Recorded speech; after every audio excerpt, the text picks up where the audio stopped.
Dapur Sehat Roja, meracik makanan lezat menjadi sehat. Kesembuhan itu biidznillah, atas izin Allah Subhanahu wa taala.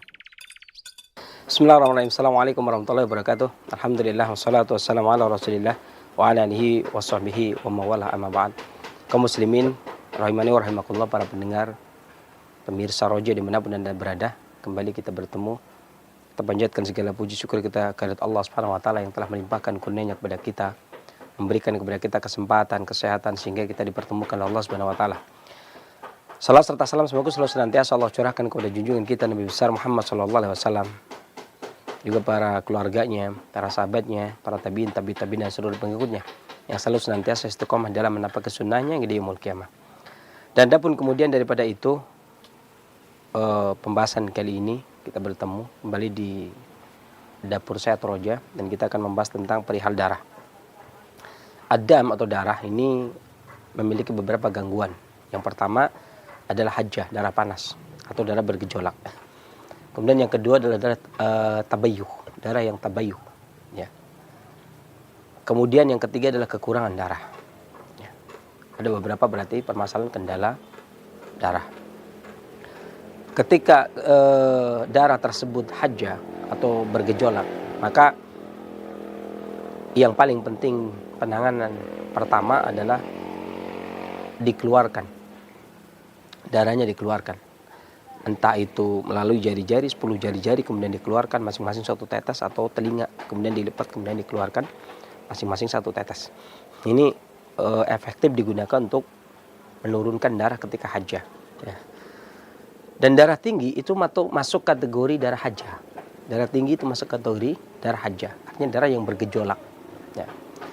Dan Al-Imam Al-Qayyim di dalam kitabnya Zadul Ma'ad mengatakan, Adam idha hajjah, keluarkan darah manakala dia bergejolak. Itu maksudnya. Jadi kita mengeluarkan. Atau ada kalanya kalau memang ada waktu, maka kita bisa mengeluarkan dengan cara hijamah, yakni menyayat, kemudian dikop, kemudian dikeluarkan darahnya. Atau bahasa gayuknya, pedalaman, bekam namanya. Jadi ini tips yang pertama. Jadi ketika darah hajjah bergejolak, itu yang pertama dilakukan adalah mengeluarkan darah tersebut. Ya, dan sebenarnya darah ini berasal dari saripati makanan dan minuman. Terjadi kesimpang siuran orang memahami karakteristik darah tersebut. Ada yang mengatakan darah sifatnya panas, ada yang mengatakan darahnya darah bersifat dingin. Masing-masing memiliki dasar. Adapun yang mengatakan darah bersifat dingin, ini mengikuti pendapatnya Imam Ibnu Qayyim al-Jauziyah sebagaimana disebutkan dalam Tuhfatul Maudud bi Ahkamil Maulud. Adapun yang menyebutkan bahwasanya darah bersifat panas, itu pendapat ini diambil dari pendapatnya Imam As-Suyuti. Ada beberapa kitab beliau, diantaranya Kitabur Rahmah fi Tiqwal Hikmah, ada Manhaj As-Sawi. Ya, beliau menyebutkan bahwasanya darah ini memiliki sifat panas. Sebenarnya kelihatannya memang terjadi silang sengketa, tapi sebenarnya mereka memiliki pemahaman yang sama sebenarnya. Yang dimaksud darah bersifat dingin menurut Al-Imam Ibnu Qayyim adalah darah dari materi aslinya, madah hakikoh, hakikat madahnya, hakikat materinya. Ini cairan darah itu bersifat dingin. Cairan darah tersebut itu bersifat dingin. Makanya orang-orang klasik Tionghoa juga menyebutkan darah itu dingin dan wanita itu dominan darah. Ya. Sementara pria panas dominan energi vital. Ketika darah kemudian disebutkan bahwasanya sifat aslinya darah itu sejuk atau dingin, maka pantas ketika Imam Al-Qayyim mengatakan istifraq maudul fasad, mengosongkan materi-materi yang rusak. Salah satu yang pertama pengosongan materi yang rusak adalah Adam idha hajjah, darah manakala dia bergejolak. Artinya ketika darah panas bergejolak, ini darah keluar dari sifat aslinya. Karena darah keluar dari sifat aslinya, maka dia diturunkan. Adapun pendapat Imam Suyuti yang menyebutkan darah bersifat panas dikarenakan tidak ada darah yang beredar di seluruh tubuh kecuali dia didorong atau dimotori oleh energi vital. Sementara energi vital bersifat panas. Energi vital itu ibarat ruhnya darah. Ibarat tubuh dengan ruh, maka ibarat darah itu tubuhnya, maka energi vital itu ruhnya. Atau dia itu motor, penggerak. Yang mana darah itu tidak akan bisa bergerak tanpa energi vital. Maka dengan demikian wajar ketika ada darah bergerak, itu berarti memiliki sifat hangat. Karena sesuatu yang bergerak itu pasti memiliki sifat hangat, meskipun itu darah. Tapi kalau kita bicara tentang madahnya darah, materinya darah, maka tetap dia dikembalikan kepada sifat aslinya, maka sifatnya dingin. Dan manakala dia bergejolak, maka dia harus dikembalikan ke sifat aslinya, yaitu ketika dia haja. Dan salah satu penyakit darah haja dalam kedokteran konvensional disebut dengan hipertensi atau darah tinggi. Ini masuk kategori darah haja. Tips yang pertama selain mengeluarkan darah, ada beberapa makanan dan minuman yang digunakan untuk mengembalikan darah ke hakikatnya, ke tabiat darah itu sendiri. Iya, ini sejuk. Ya. Saya menggunakan bahan anggur merah, tetapi bersama dengan bijinya, karena bijinya juga menguatkan jantung. Ya, kita gunakan untuk menurunkan darah yang haja, termasuk itu darah tinggi atau penyebabnya pecahnya pembuluh darah atau mencegah terjadinya pecahnya pembuluh darah, maka bisa menggunakan anggur merah. Satu. Kemudian bahan yang kedua adalah seledri. Kita cukup menggunakan seledri dan anggur. Bagi orang yang menghendaki agar lebih nikmat, maka bisa ditambah ketika memblender dengan air jeruk. Ya, tapi saya di sini menggunakan air putih. Ya, bisa air putih ini bisa diganti air jeruk.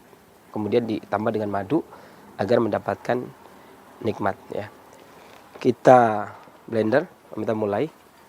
Kita masukkan bahannya, yaitu anggur, ya, kemudian seledri. Sebenarnya resep seledri ini itu tidak cuma buat darah tinggi sebenarnya, tapi pada wanita seledri ini dikenal meningkatkan kesuburan pada wanita. Manakala dia dicampur dengan toge, kemudian dengan apel, ya, maka dia biasanya digunakan untuk meningkatkan kesuburan kaum wanita. Ya, karena beda, kaum pria itu biasanya lebih cenderung menggunakan stroberi, ya. Ini air secukupnya. Saya gunakan jadi sekitar 200 cc airnya. Kemudian baru kita blender. Blender sampai halus.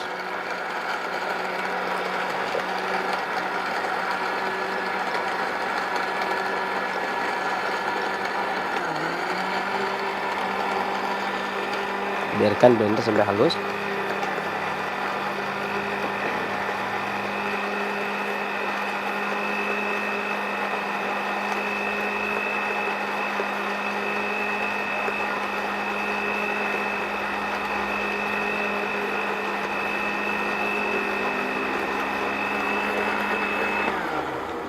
Nah, bagi yang suka maka boleh ditambah dengan madu.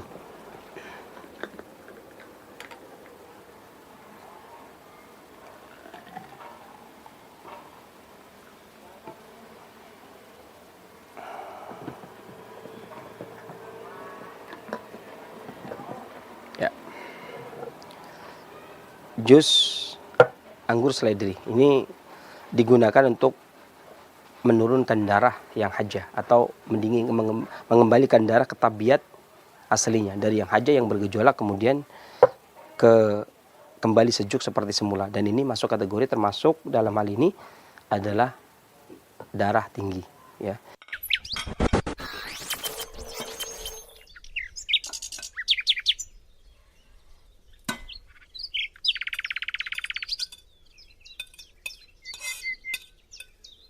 Demikian yang bisa saya sampaikan tips kali ini. Mudah-mudahan apa yang saya sampaikan bermanfaat. Kekurangan dari saya kesembuhan Allah Subhanahu wa taala. Saya akhiri billahi taufiq wal hidayah. Alhamdulillahirabbil alamin. Wassalamualaikum warahmatullahi wabarakatuh. Dapur Sehat Roja, meracik makanan lezat menjadi sehat. Kesembuhan itu biidznillah, atas izin Allah Subhanahu wa taala. Bismillah, assalamualaikum warahmatullahi wabarakatuh. Alhamdulillahilladzi arsala rasulahu bil huda wa dinil haqq liyudhhirahu 'alad dini kullihi walau karihal musyrikun. Asyhadu an la ilaha illallah wahdahu la syarika lahu wa asyhadu anna Muhammadan abduhu wa rasuluh la nabiyya ba'da ma ba'd. Ikhwatal Islam azakumullah, para pendengar Radio Roja dan pemirsa Roja TV dimanapun Anda bisa menyimak siaran kami. Apa kabar Anda di kesempatan Rabu pagi menjelang siang ini? Semoga harapan sehat selalu buat Anda beserta keluarga Dan tentunya semoga Anda semua dalam penjagaan dan perlindungan Allah Subhanahu wa taala. Amin ya rabbal alamin. Dan seperti biasa di kesempatan ini kita berada dalam program Dapur Sehat Roja bersama narasumber kita Sensei Abu Muhammad Faris Al-Kianji hafizahullah taala. Dan alhamdulillah Sensei sudah berada di studio untuk menemani kita semua. Kita sapa terlebih dahulu.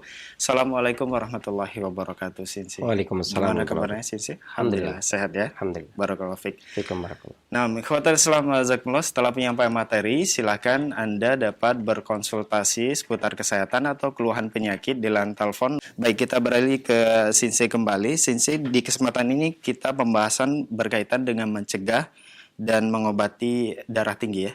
Baik, racikan kunyit dan habatus sauda, bahan-bahannya 7 iris kunyit, 1 sendok sendok teh habatus sauda, 1 gelas air, madu secukupnya.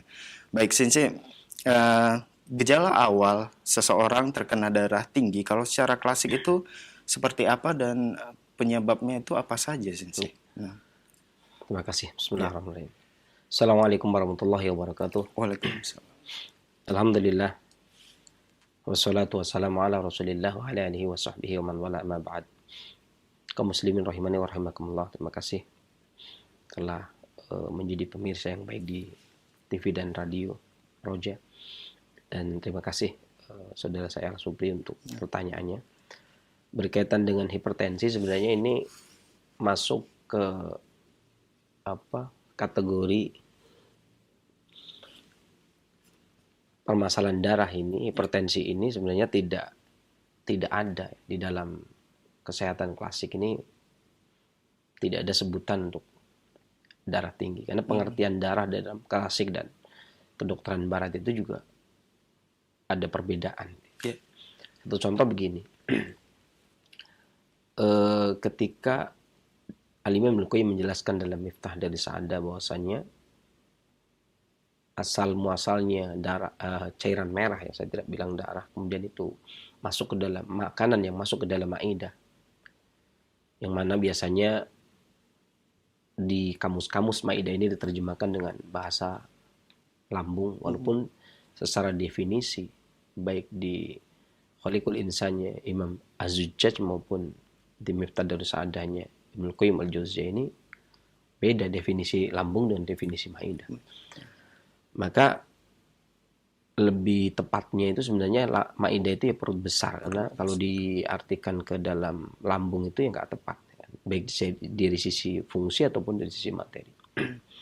Kemudian ketika makanan masuk ke dalam maidah, haroroh dari kolbu, nih kalimat kolbunya pun ketika diterjemahkan ke dalam hati dalam pengobatan klasik juga nggak tepat, karena hati itu adanya di perut, sementara dalam pengobatan klasik memiliki dalil bahwasanya kulu bulat tifis sudur, kolbu itu adanya di dada. Ketika diterjemahkan juga ke dalam jantung, pada kenyataannya kolbu itu sebesar mudghah. Sebagaimana hadis Arba'in nomor ke-6. Rasanya di dalam tubuh kita itu segumpal mudghah, yang kalau dia baik-baik semua, kalau dia buruk-buruk semua. Dan itu namanya kolbu. Ya, kalau kolbu diartikan sebagai jantung, malah dia sebesar mudghah. Dan kata Al-Imam Ibnu Utsaimin ataupun Nawawi, Imam Nawawi Junior, ini muridnya Imam An-Nawawi. Ini yang namanya mudghah ini daging kecil ya, segumpal yang bisa langsung dikunyah, kata Ibnu Atthar. Dan para ulama lain pun demikian, yang bisa langsung dikunyah, sementara jantung besarnya sekepalan tangan. Jadi ya punya definisi sendiri, punya cara berpikir sendiri, punya sudut pandang sendiri ya, kemudian tidak bisa disatukan ya. Kemudian juga proses pencernaannya juga kan. Kedokteran barat punya retorika sendiri dalam menjelaskan makanan bisa dicerna. Kedokteran timur, kedokteran klasik pun punya anggapan sendiri, yakni haroroh dari kolbu masuk ke dalam maidah, kemudian dia mencerna makanan. Setelah makanan dicerna, kemudian menjadi beberapa cairan. Di antara cairan yang pertama adalah dam, itu cairan merah. Kemudian, nah ini dam ini ya, kalau diartikan dengan darah, definisinya juga berbeda. Ketika di dalam definisi klasik, dam ini adalah cairan merah yang kemudian diserap, disimpan di dalam kabid. Ya. Sementara dalam kedokteran barat tidak.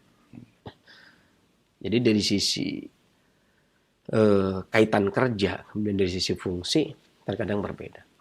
Ya. Artinya punya analogi yang berbeda, pemikiran yang berbeda. Ya, kemudian makanya ketika kemudian kedokteran klasik menyebutkan tentang sakitnya darah atau gangguan darah, itu beda dengan kedokteran barat menyimpulkan adanya gangguan darah. Gitu ya. Jadi masing-masing memiliki perbedaan sudut pandang. Kan tetapi ini merupakan upaya integrasi namanya. Yeah. Jadi semaksimal mungkin mengadakan penyatuan. Meskipun saya sadar penyatuan ini sangat susah sekali. Yeah. Karena ya itu tadi dari organ yang berbeda, fungsi yang berbeda, materi yang berbeda, keterkaitan organ yang berbeda, cara kerja yang berbeda gitu ya. Ini kemudian kita hendak mengadakan integrasi. Ya. Dan ini sebenarnya boleh saya bilang ya sesuatu yang nggak berhasil. Ini memang pernah dipaksakan di Tionghoa pun pernah memaksakan dari tahun 50 sampai tahun 60 diadakan penelitian dokter konvensional meneliti kedokteran klasik ya. Ya. Kemudian diadakan perpaduan sampai tahun 1960 maka lahirlah TCM, Traditional Science Medicine yang dibawa ke Indonesia tahun 1962. Nah, tapi penggodokan penyatuan ini ya terpaksa membuang pendapat yang satu, kemudian mengambil pendapat yang lain. Harus ada yang diunggulkan, harus ada pendapat yang diunggulkan. Karena kalau ingin mencari standarisasi, itu ya seperti itu. Karena sudah ada standarisasi kedokteran barat, misalkan standarisasi itu akan memaksa sesuatu tersebut harus sesuai. Kalau nggak sesuai, ya, akhirnya ya tetap disesuaikan. Kalau mau gitu ya. Maka terjadilah perbedaan sudut pandang ini upaya integrasi itu begitu tadi. Adalah upaya standarisasi. Karena kadang-kadang sudut pandang ini memang merepotkan. Jadi di kedokteran barat itu kan darah tinggi juga bisa seumur hidup minum obat ya. Karena dalam kedokteran klasik itu tidak. Ya. Ada artinya berobat itu ada batas waktu yang namanya Allah turunkan penyakit. Kalau turunkan obatnya, kalau obat itu turun ya berarti dan sembuh ya. Kalau sembuh itu berarti ya nggak minum obat lagi gitu ya.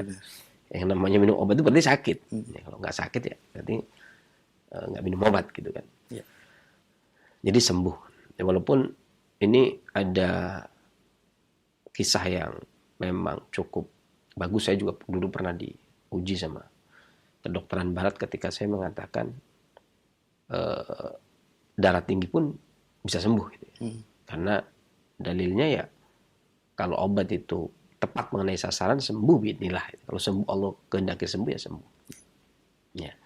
Itu memang terbukti. Sempat saya pernah dibuktikan ya, seorang dokter membuktikan kemudian dia ada yang darah tinggi, ya, dia punya pendapat harus minum obat seumur hidup, ternyata berhasil dia sembuh dalam jangka waktu 2 bulan. 2 bulan. Kemudian sudah tidak kumat lagi. Ya. Akhirnya dia sesuai dengan perjanjian dia pada diri sendiri, akhirnya dia tidak praktek. Tidak praktek pengobatan dia. Dokter. Ini saya juga nggak tahu karena dia membuka setelah dia sembuh. Membuka diri setelah dia. Sebenarnya saya ingin tes saja. Kalau waktu dari awal dia mengatakan saya ingin mengetes Anda. Kalau benar nggak perkataan Anda bahwasanya darah tinggi itu bisa sembuh? Oh, saya nggak mau karena kesembuhan bukan milik saya. Milik Allah. Masa saya dites sesuatu yang bukan wilayah saya, gitu kan?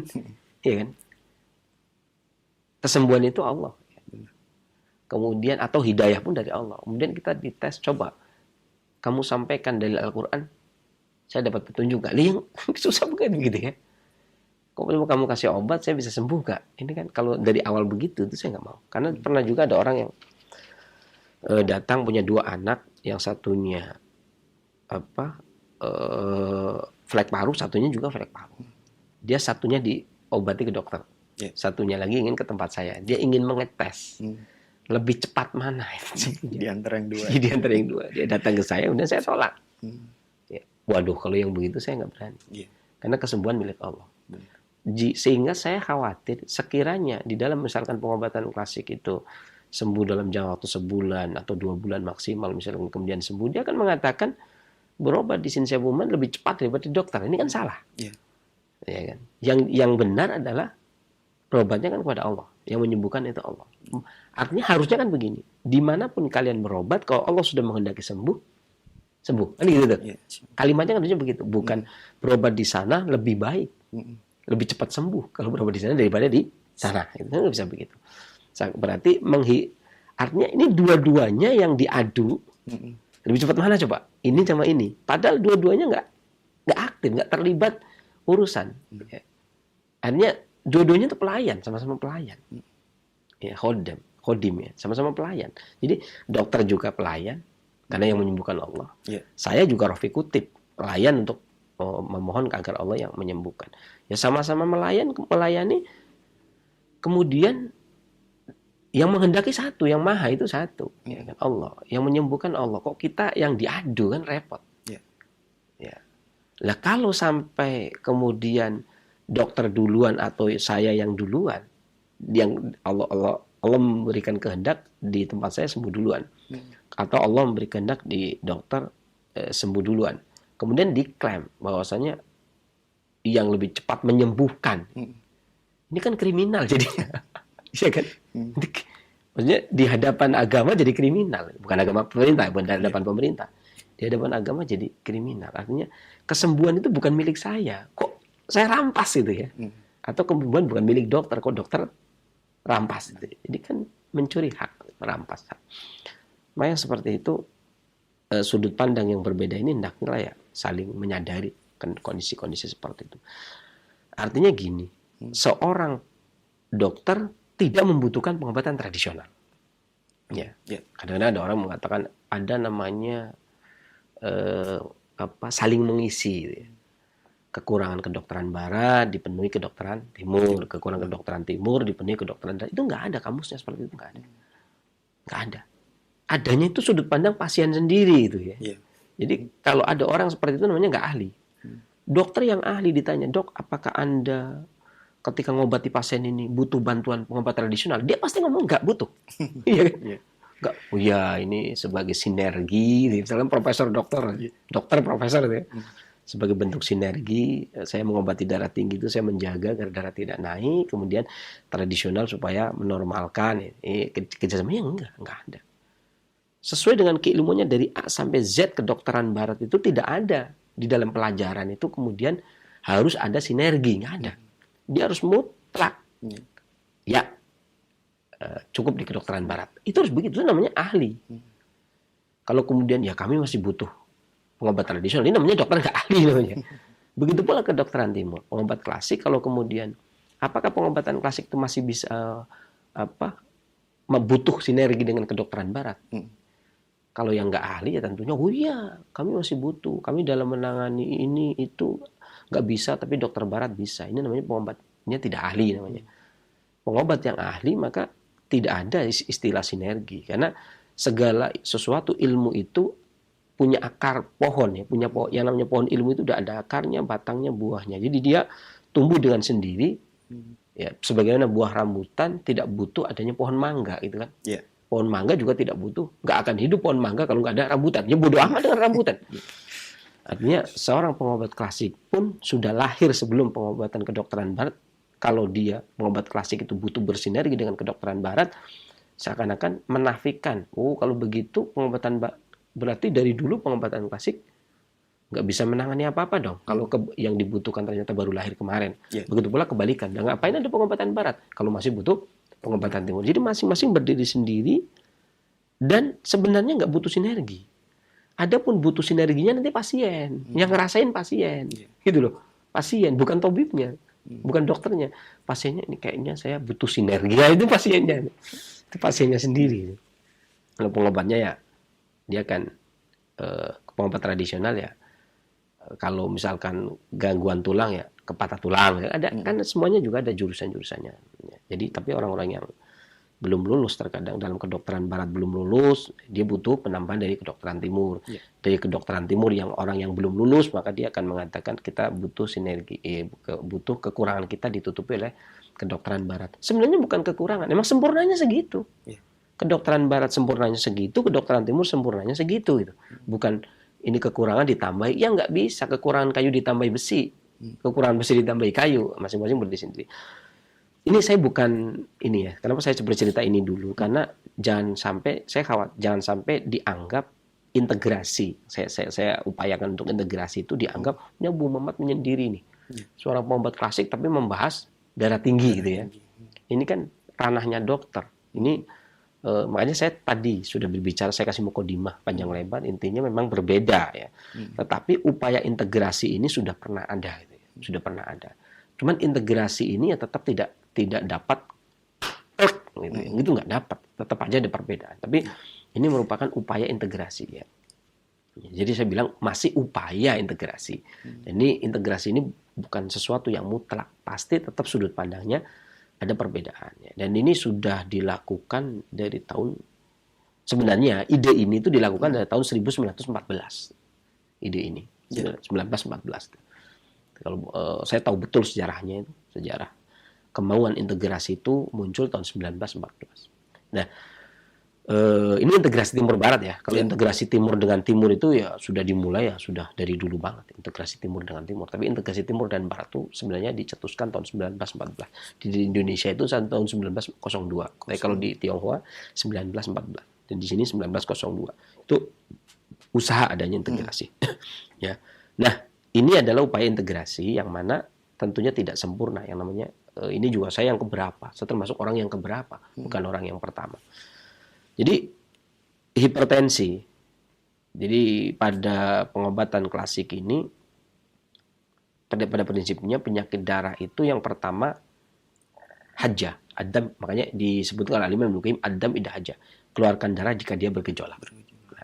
Nah, kalimat darah bergejolak ini juga masuk kategori darah tinggi gitu. Ternyata darah tinggi itu ternyata bagian dari darah yang bergejolak. Terkadang begitu. Makanya dalam pengobatan klasik yang dimaksud darah tinggi kadang-kadang setiap darah yang bergejolak maka orang akan menyebutnya darah tinggi. Seringnya darah bergejolak di dalam klasik ternyata di dalam setiap ada pasien yang darahnya bergejolak ketika dites pakai tensi ternyata tinggi gitu ya. Maka kami pikiran kemungkinan besar adalah yang pertama itu darah yang bergejolak. Karena kelainan darah kan macam-macam. Ada kekurangan darah, ya. Kemudian ada darah bergejolak, ada darah yang stuck namanya tabayuk. Tapi lebih ke arah darah yang bergejolak. Maka kita akan membahas dari sisi ini. Saya tentunya tidak akan berbicara tentang tekanan sistolik antara 90 dan 140. Ya. Itu memang bukan bagian saya. Silakan dicek di Google juga ada, di buku-buku kedokteran juga ada, di kamus-kamus kedokteran juga ada. Itu sesuatu yang artinya ranahnya dokter ya paling bertanya. Tapi saya ingin berbicara tentang tadi. Yang pertama, seseorang yang hipertensi menurut pengamatan kami ketika kami menangani pasien yang hipertensi, yang pertama adalah diantaranya sindrom fungsi hati panas berlebih. Hati panas berlebih. Ya. Nah, hati panas berlebih ini kata Al-Imam Ibnu Qayyim kalau di dalam bukunya Tibun Nabawi. Saya tidak mengklaim ini Tibun Nabawi, tapi dalam bukunya Ibnu Qayyim yang Tibun Nabawi, jangan salah sangka. Jadi ada kalanya saya menyebutkan Tibun Nabawi yang dimaksud adalah judul buku yang menjadi rujukan. Ya, jadi bukan mengklaim Tibun Nabawi. Jadi orang salah kalau menganggap saya adalah seorang pengobat Tibun Nabawi. Karena saya mengatakan jadi saya pengobat klasik. Cuman rujukannya sering yang saya ambil adalah Tibun Nabawi. Ya. Jadi meskipun Habatus Sauda itu Tibun Nabawi, tetapi penetapan atau penata laksanaan terapi untuk darah tinggi itu juga belum tentu Tibun Nabawi, ya kan? Karena apakah ada dalilnya? Kecuali ada dalilnya. Orang yang darahnya haja, kemudian Rasulullah SAW menyarankan untuk Habatus Sauda, gitu. Itu baru namanya Tibun Nabawi. Kalau kemudian Rasulullah SAW hanya mengatakan Habatus Sauda buat segala macam penyakit, ya. Kemudian kita menggunakan tidak ada aplikasi Rasulullah SAW itu menggunakan untuk apa ya?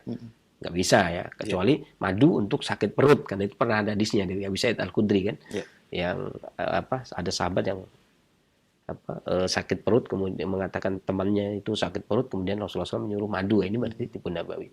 Artinya kalau madu untuk tetes mata kan bukan Tibun Nabawi, karena Rasulullah SAW tidak pernah menyampaikan. Atau madu untuk asam urat juga Tibun Nabawi, walaupun bisa gitu ya, meskipun bisa tapi dia tidak Tibun Nabawi karena nggak ada dalilnya. Itu kita paham betul seperti itu ya. Kondisi seperti itu ya paham betul ya. Cuman untuk meluruskan agar orang tidak salah persepsi. Jadi pertama fungsi hati yang panas berlebih.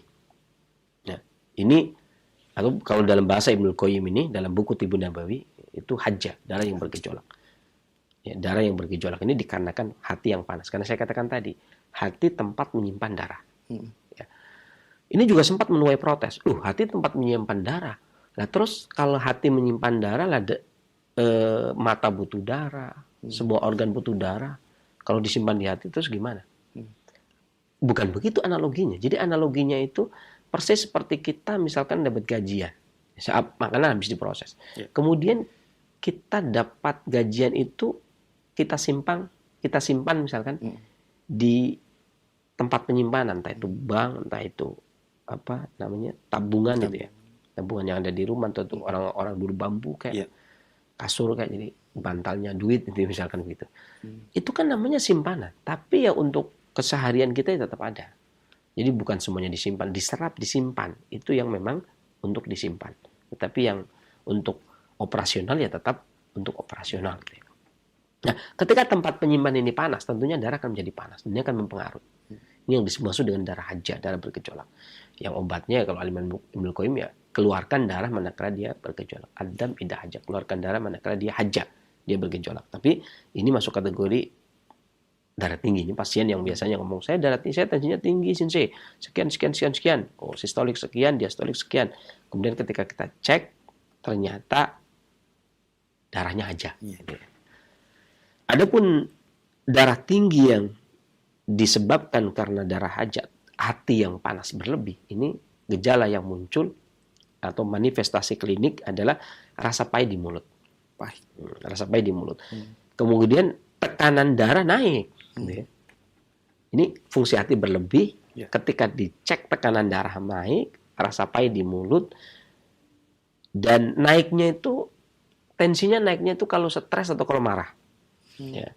Atau kalau stres itu termasuk orang yang tidurnya susah tidur, kemudian tidur kemalaman susah, kemudian dia juga naik. Termasuk ibu hamil yang hendak melahirkan dia gelisah, susah tidur juga tensinya naik. Nah, kemudian urinnya menguning dan sedikit, ini ciri-cirinya. Mulutnya kering, cepat emosi.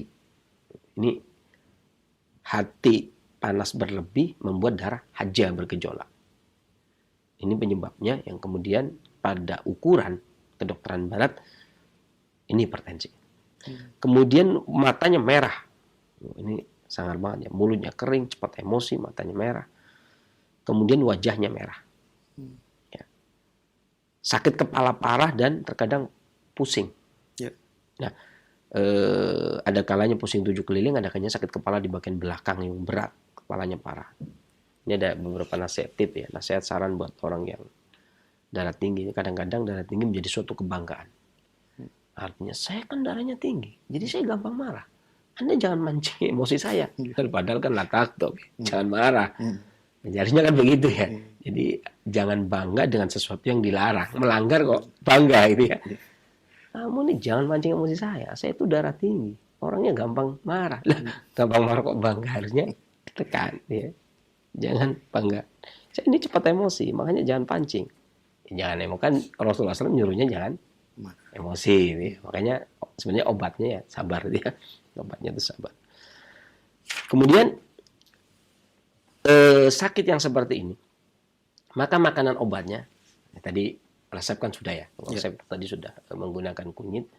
Karena kunyit itu kalau umbinya itu kan sifatnya dingin. Kemudian rasanya juga pahit. Ya, rasanya juga pahit. Nah, pahitnya ini pahit dan dinginnya bermanfaat untuk menurunkan panas darah yang ada pada hati ataupun yang ada pada lainnya. Ya.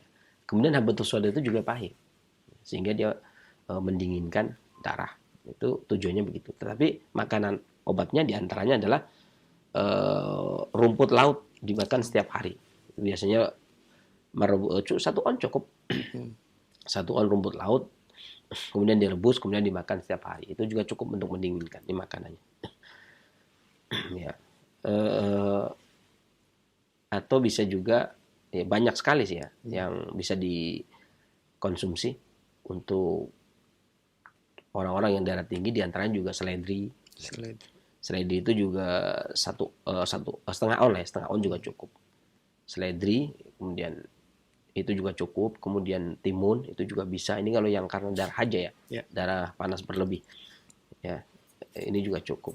Kemudian asparagus, jamur putih, telur ayam, royal jelly, ini juga cuka, ini juga untuk membantu mendinginkan. Walaupun yang paling terkenal tentunya mentimun, yang paling terkenal untuk menurunkan darah tinggi, hipertensi dikarenakan panas hati berlebih atau darah yang haja, diantaranya adalah mentimun gitu ya. Ini makanan-makanan yang sering digunakan. Kemudian yang kedua adalah sindrom atau pola penyakit kelemahan hati, astenia hati atau lemahnya fungsi hati. Atau orang barat bilang defisiensi, orang akupunktur bilang defisiensi hati. Kalau saya bilang astenia hati dan ginjal dan juga rutubah cairannya, sehingga peningkatan panas pada hati berlebih. Tadi memang panas hati. Kalau ini sekarang panas hati disebabkan karena kekurangan rutubah atau cairan yang lembab yang ada di hati dan di ginjal. Kalau tadi memang panas hati berlebih tanpa kekurangan cairan.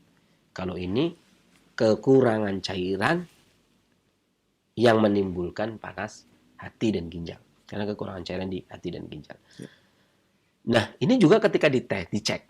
Ya. Ada orang yang, saya darah tinggi sih. Ketika saya cek, ternyata menurut saya ini merupakan penyakit astenia, rutubah pada ginjal dan hati yang menimbulkan panas. Ternyata dalam pemeriksaan dokter ini disebut darah tinggi. Ini yang kedua.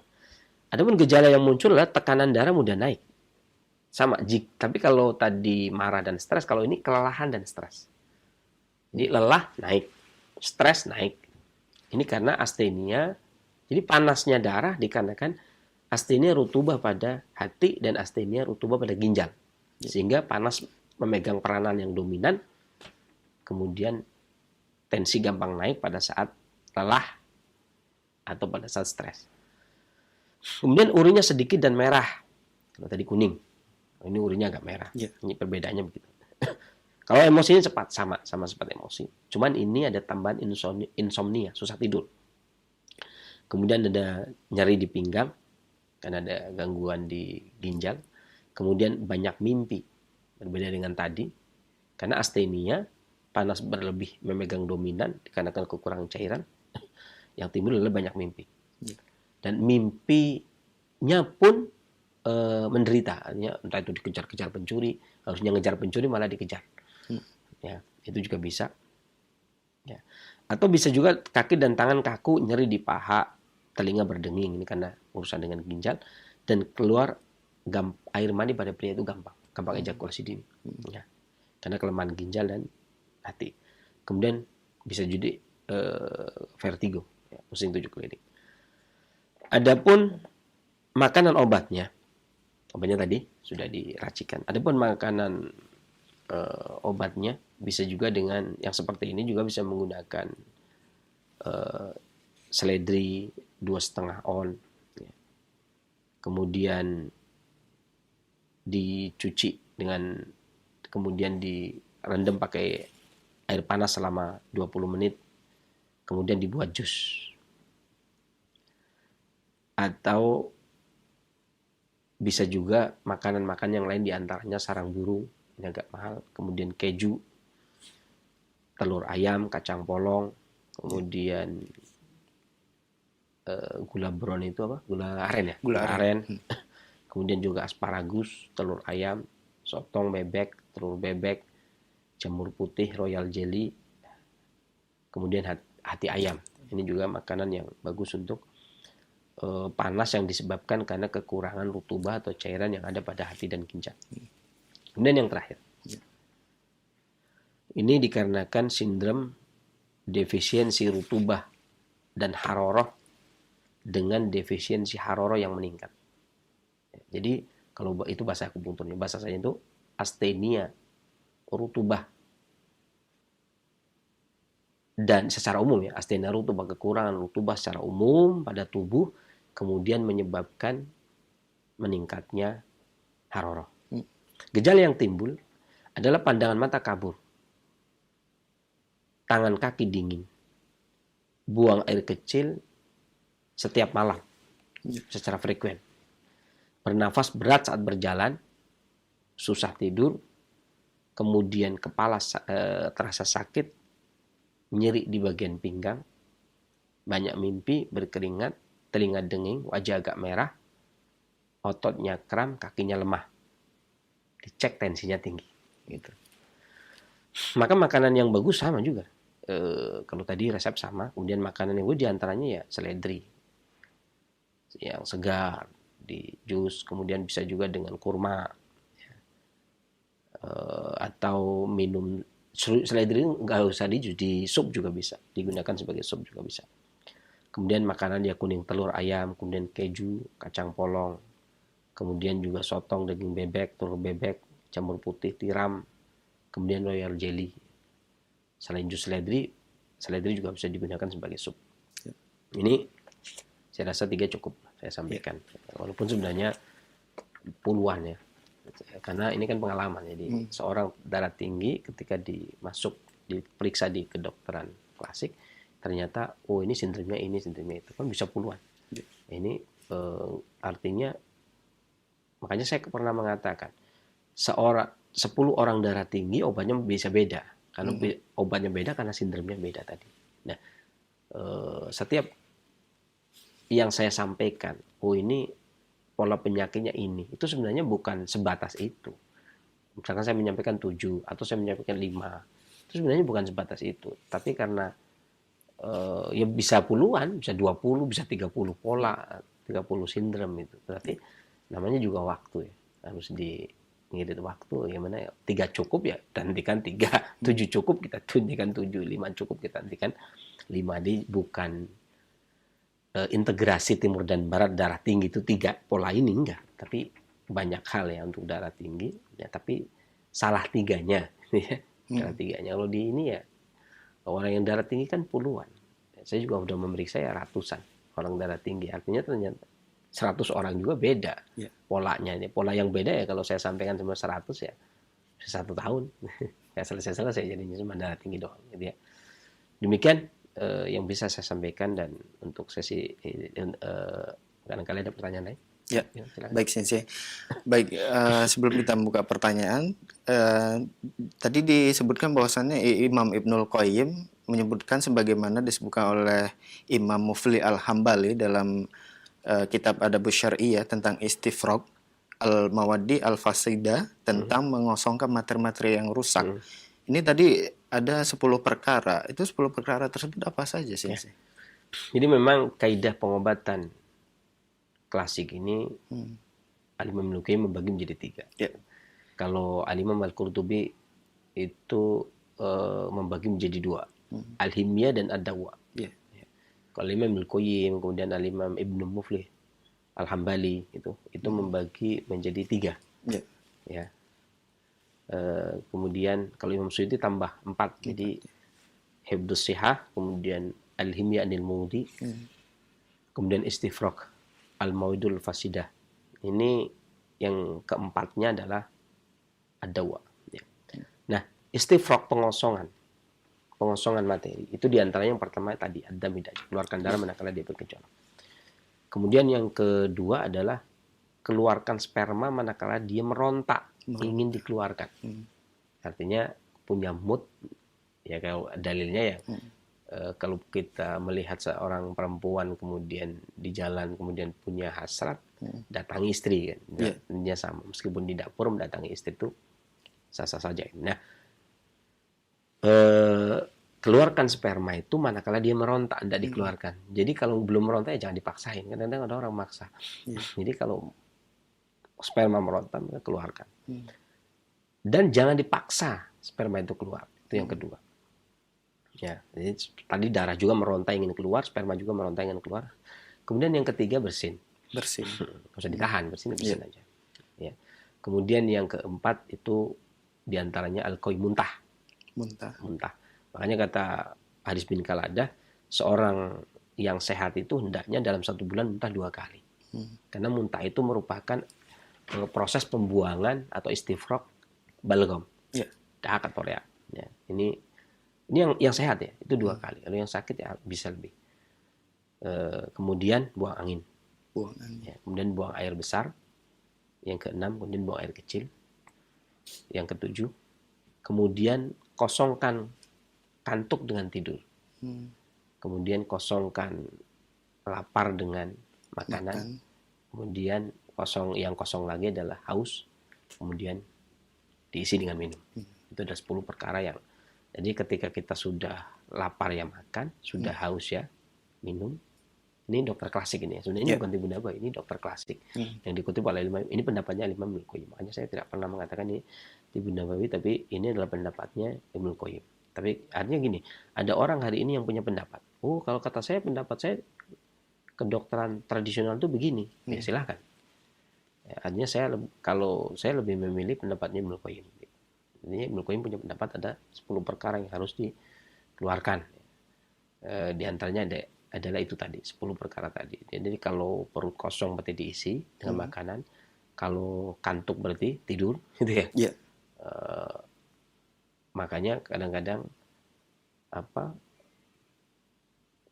tapi jangan sampai ketika harus terjaga, kan ada orang yang harus terjaga. Jangan tidur gitu ya. Kadang-kadang ada orang yang salah, ngaji malah tidur. Jadi makanya kalau doa ngaji jangan doa mau tidur ya. Repot jadinya sampai ke majelis taklim lelap. Jadi tapi kayak gini, repotnya begitu. Kan istilahnya gini. Kalau ngantuk ya tidur. Nah, kalau di kajian ngantuk, nah ini repot ya. Itu bukan begitu maksudnya. Karena repotnya di situ ya. Kan orang itu biasanya kalau di tempat kajian itu ngantuk. Wah, ini jangan disalahartikan. Kata Sinsi tadi, menurut Ibnul Qayyim ini kuat nih. Ibnul Qayyim ini yang punya pendapat. Kalau ngantuk tidur repot nih. Akhirnya istifrok jadi kriminal. Jadi kasus itu ya. Wah, ini Ibnul Qayyim kasus ini Ibnul Qayyim gitu ya. Jadi yang dikasuskan saya sama Ibnul Qayyim. Saya yang menyampaikan, Ibnul Qayyim yang punya kitabnya gitu ya. Kami dikasuskan gara-gara orang taklim tidur. Kalau ditanya, Sinsi Abu Muhammad katanya bagusnya kalau ngantuk tidur. Aduh, repot. Jangan begitu. Bukan itu maksudnya ya. Ya pokoknya ngantuk tidur tapi bukan di majelis taklim gitu ya. Bukan pada tempat. Artinya antum nyari tempat. Kalau mau taklim kan bukan mau taklim, mau menuntut ilmu bukan mau ngantuk nih. Jangan disalahartikan, kemudian jangan dijadikan ini di roja loh. Enggak salah kan? Iya salah. Bukan itu maksudnya. Ngantuk tidur. Nah, terus ini juga ada juga yang melihat ada akhwat lewat misalnya. Kemudian orang tersebut punya keinginan hasrat, dia ke istri gitu ya, ke istri kan sunahnya begitu ya. Jadi jangan kemudian dikejar akhwat itu jangan. Alhamdulillah. Jadi beberapa hal ya. Kemudian statement ya apa yang kami sampaikan tuh beberapa hal yang memang pengalaman itu disalahartikan. Disalahartikan itu tadi ketika orang itu ngantuk tidur, ya tapi ya tetap lihat tempat itu ya. Kalau di majelis taklim ya itu ini bukan untuk itu. Jadi kalimat saya jangan digunakan di majelis taklim gitu ya. Sebenarnya musuh tujuannya juga bukan begitu kan. Walaupun hampir di setiap majelis taklim itu ya namanya majelis taklim itu ya orang pada ngantuk. Ya, tapi ya bukan itu tujuannya. Demikian. Ya, baik Sensei. Dan berkaitan tadi dengan haja atau darah yang bergejolak, Al-Imam Ibnul Qayyim Al-Jauziyah memberikan anjuran kepada kita petunjuk praktis di dalam menurunkan darah yang bergejolak ya atau dam ya. Dikeluarkan darahnya tadi disebutkan di 10 ujung-ujung jari dan kemudian di telinga dilipat bagian tengahnya dan dikeluarkan 1 tetes masing-masing. Ini prakteknya bagaimana sih? Jadi gini. Ya, kemudian apakah bisa dilakukan sendiri atau dilakukan sama orang yang ahli gitu? Jadi gini. Pada saat seseorang itu darah naik, ini kan hitungan waktu. Kadang dalam tempo yang singkat juga pembuluh darah bisa pecah kemudian bisa stop.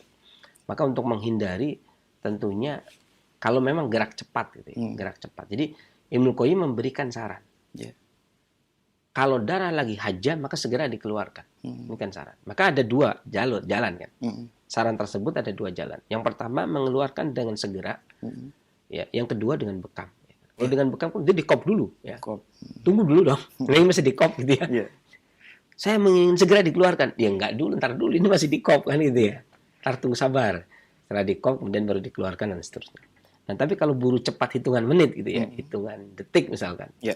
5 detik bisa stroke ya, keluarkan langsung. Ibaratnya telinga itu Lipat. dilipat. Kalau ini pendapat ini ya, para pengobat klasik, bukan pendapat Ibnu Qayyim untuk pengeluaran itu. Tapi kalau artinya anjuran sih bekam itu yang paling efektif. Tapi ketika dalam kondisi misalkan kita lagi di jalan atau apa, artinya, kemudian darah haja kan, lagi di jalan macet gitu ya. Yang tadi kan stres gitu kan, stres itu tensi naik, pecah pembuluh darah bisa stroke. Kemudian ada kisah seperti itu juga. Pas hari libur mau beli cat ke Kalimalang, lewat Kalimalang ternyata macet. Akhirnya stres malah stroke jadinya. Ya, bukannya ke beli cat, akhirnya ke rumah sakit gitu ya. Maksudnya dalam kondisi yang seperti itu kan berarti kita segera itu mau cari ke ahli bekam juga repot juga. Jadi seperti itu maksudnya ya. Itu alternatif ketika memang kondisi terdesak. Kalau ada waktu bekam, tapi kalau nggak ada waktu saat itu makanya dikeluarkan tuh ujung jari. Kita bisa menggunakan jarum itu yang buat bekam, PMI itu, ya kan? Yang buat tes darah itu yang jarum itu, tek. Itu kemudian cetek, keluarin satu tetes, cetek. Itu dari juga bisa. Gitu. 10 cetek. Istri juga bisa, atau siapapun juga bisa. Kemudian ini telinga dilipat gini, tengahan, kemudian dikeluarin cetek, tetes. Baru kemudian terserah lah mau ke ahli bekam lah atau mau marut timun sama bawang lah itu untuk menurunkan. Nah, itu begitu maksudnya. Ya, baik Sensei, jazakallah khairan atas penjelasannya. Dan mungkin terakhir ya sebelum kita buka tanya jawab, Habatus Sauda Sensei ini racikan obatnya. Tentu kita tahu tadi bersama bahwasannya Habatus Sauda likulin dawa, obat segala penyakit, ya macam penyakit. Ini maksudnya bagaimana Sensei? Apakah semua penyakit bisa teratasi dengan menggunakan Habatus Sauda atau bagaimana? Ya. Jadi gini, kadang-kadang ada kalimat ya, umum. Karena Rasulullah SAW membuat kalimat umum Habatus Sauda buat segala macam penyakit, berarti kan segala. Tapi ada juga ketika datang orang sakit kepala juga disuruh untuk berbekam. Dan Rasulullah SAW juga ketika sakit kepala juga berbekam dengan titik-titik yang ditentukan. Ya, dan titik-titiknya juga ketika di akupunktur itu juga masuk kategori titik-titik akupunktur. Tetapi Rasulullah SAW ini ada keistimewaan kan Rasulullah SAW pilih. Contohnya adalah mulmuhis yang dalam akupunktur namanya Peihui. Juga salah satu titik yang terpilih. Ya. Bukan kita milih karena itu titik akupunktur, karena milih karena itu titik yang dipilih oleh Nabi SAW. Itu satu. Kemudian yang berikutnya ketika ada sahabat yang mengadu ke Rasulullah SAW di Abi Sa'id Al-Khudri, sahabatnya sakit perut, juga dianjurkan minum madu. Ya. Tidak dikatakan minum Habatus Sauda. Artinya secara umum memang, artinya Habatus Sauda itu secara umum itu obat segala macam penyakit. Tapi ada beberapa yang memang dalil umum tidak bisa dibawa ke dalil khusus. Gitu. Ada beberapa dalil khusus yang kemudian Rasulullah SAW ternyata menganjurkan pakai ini, pakai itu, pakai ini, pakai itu. Ya. Tapi pengobat klasik di dalam mensikapi Habatus Sauda obat segala macam penyakit memang dari dulu begitu. Habatus Sauda itu memang dari dulu dianggap sebagai obat segala macam penyakit. Artinya gini, dia memiliki karakter. Kalau dalam penelitian, saya yakin penelitian itu kan baru lahir ya. Ahli farmasi meneliti Habatus Sauda obat segala macam penyakit ya belum selesai. Artinya semua penyakit itu ditangani oleh Habatus Sauda. Oh ya, nggak selesai.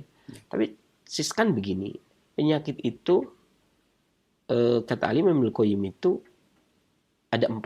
Panas, dingin, kering, lembab.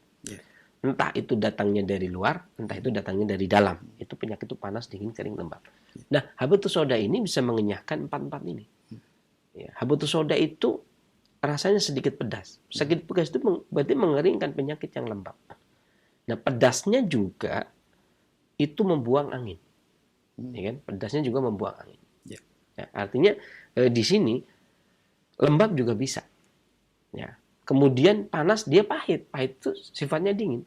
Sehingga dia bisa menurunkan panas. Dingin dia pedas. Pedas itu menghangatkan. Gitu. Lembabnya pedasnya bisa mengeringkan, pedasnya juga bisa menghangatkan. Ya kan? Pahitnya juga bisa mendinginkan, pahitnya juga bisa mengeringkan lembab. Ya.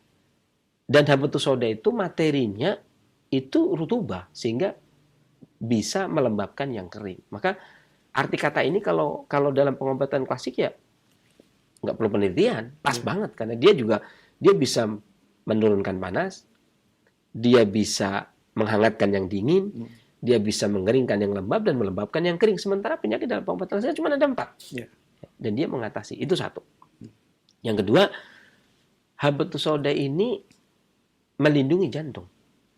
Ya, sementara di dalam pengobatan klasik itu meyakini kalau jantung ini adalah pokoknya. Ya. Faidah salat jasadil kulluh. Kalau dia baik-baik semua. Wa idza fasadat jasadil kulluh. Kalau dia buruk-buruk semua. Ini kolbu ini. Artinya ketika habatus sauda ini melindungi jantung dari serangan angin, kemudian juga menjaga kenormalan jantung dari sisi haroro dan rutubahnya, atau menyeimbangkan antara haroro rutubahnya, maka ini cukup. Ya. Kemudian yang ketiga, kata Imam Ibnu Qayyim, menjaga kesehatan dalam menjaga haroro dan rutubah, agar haroro tidak menghabisi rutubah, agar rutubah tidak bisa memadamkan haroro, gitu ya. Walaupun ini sulit. Dan habatus sauda itu menjaga haroro agar tidak mengeringkan rutubah, menjaga rutubah agar tidak menghabisi haroro. Jadi itu konsep kami menggunakan habatus sauda sebagai obat segala macam penyakit, karena secara umum dia menyeimbangkan antara haroro dan rutubah, dan dia mengusir 4 penyebab penyakit: panas, dingin, kering, kemudian lembab. Ini demikian. Baik, jazakallah khairan Sensei atas jawaban yang disampaikan, ya semoga bermanfaat. Dan ikhwatal Islam azakumullah, saatnya kami membuka sesi tanya jawab. Silahkan bagi Anda yang ingin berkonsultasi secara langsung berkaitan dengan keluhan penyakit ataupun kesehatan. Assalamualaikum warahmatullahi wabarakatuh. Waalaikumsalam warahmatullahi wabarakatuh. Dengan Bapak siapa, di mana? Dengan Sudirman di Jambi, Ustaz. Pak Sudirman ya, di Jambi. Ya, mohon maaf Bapak, sebelum dilanjutkan terlebih dahulu dikecilkan volume televisi atau radionya.